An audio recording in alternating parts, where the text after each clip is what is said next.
की जो घरचा जो करता असतो ना त्याच्या मागे सर्व प्रॉब्लेम उभे असतात. पण तुम्ही जे धाडत दाखवलेलं आहे ना या गोष्टीचं त्याचं प्रायश्चित नाही तर तुमचं यश तुमच्या माझ्या आयुष्यात जरूर मिळवा. यानंतर तुम्हाला जे काही मदत असेल कलाकाराची म्हणा किंवा कुठल्या प्रकारची पण आम्ही जरूर तुम्हाला करू. कारण की विदर्भातील विलास गाडगे एक असा व्यक्ती आहे की त्यांनी विदर्भातील जवळपास 700 कलाकारांना मी काम दिलेलं आहे. 700 कलाकारांना त्याच्यापैकी 35 कलाकार आजच्या तारखेमध्ये विलास गाडगेच्या नावाची रोटी मुंबईमध्ये खात आहे ज्यांना मी ब्रेक दिलेला आहे. मला ह्या गोष्टीची खुशी आहे की विलास गाडगेच्या पाठीमागं कोणीच नव्हतं पण ज्यांच्याही ठिकाणी ज्यांना सपोर्ट नसेल मला त्यांनी एक फोन करावा बरं नक्की मी त्याला मदत करण्याची कोशिश करेन. हा माझा ध्यास आहे.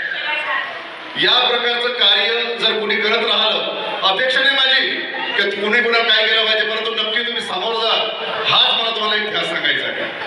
त्याच्यापेक्षा सर्वात महत्वाचं म्हणजे आज प्रत्येक समाजाचा मुलगा असतो आदिवासी असो कोलाम असो बुद्ध समाजातील असो मातंग समाजातील असो असे बऱ्याच प्रकारचे मुलं आहेत त्यांना ज्या ब्रेक मिळत नाही. आज मला सांगायला अशी खुशी वाटते की माझं एक मोठं कार्य श्री भांडेकर साहेब इथं बसलेले आहेत त्यांनाही माहित आहे की तुम्हाला सांगितलं पण मी सांगतोय आज तुम्हाला एक मोठं कार्य चालू केलेलं आहे. येत्या 15 तारखेमध्ये माझं कार्य चालू करेल. मी ज्यांची कॅपॅसिटी असेल त्यांच्याकडून मी फीस तर घेणारच आहे परंतु ज्यांची कॅपॅसिटी नसेल त्या 2 मुलांना मी फ्री ऑफ चार्ज शिकवणार आहे आणि सर्व मुंबईचे तज्ञ लोक इथं राहणार आहे. हे तुम्हाला सांगू इच्छितो. शिल्पा मॅडमच्या एवढा मोठा जो फ्री मला उपलब्ध करून दिलाय त्याच्या माध्यमातून सर्वात महत्वाचं म्हणजे कलाकार हा कला दाखवण्याचा त्याला मोका मिळत नाही की कला दाखवावी कशी. कारण की आज गावामधला जर आपण प्रसार आणि प्रचार जर पाहिला तर गावामध्ये टॅलेंट खूप आहे परंतु ते बाहेर येत नाही. तुम्हाला कदाचित कल्पना असेल पण मी आता हे सांगतो. गोलीगत धोका एक नावा एक डायलॉग खूप मशहूर झालेला आहे तुम्हाला सर्वांना माहित आहे. पण त्या मुलाचा जर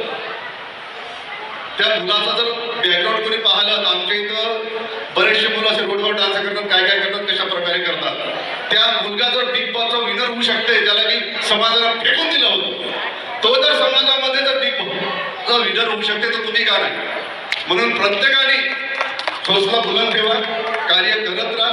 कोणी नाही कोणीतरी एक दिवस शिल्पा मॅडम कार्यक्रम घेतील आणि माझ्यासारखा एखादा डायरेक्टर येतील तुमच्यातलं टॅलेंट बघेल आणि तुम्हाला नक्की चान्स मिळेल. फक्त काम करत राहा मला एवढंच सांगेल. नंदी चिड़िया दाना लेकर चढ़ती है चढ़ते दीवारों पर सवार भी चलती है कुछ किए बिना उसकी कभी जय जयकार नहीं होती कोशिश करने वाले कभी हार नहीं होती इसलिए कोशिश करते रहो. धन्यवाद. आज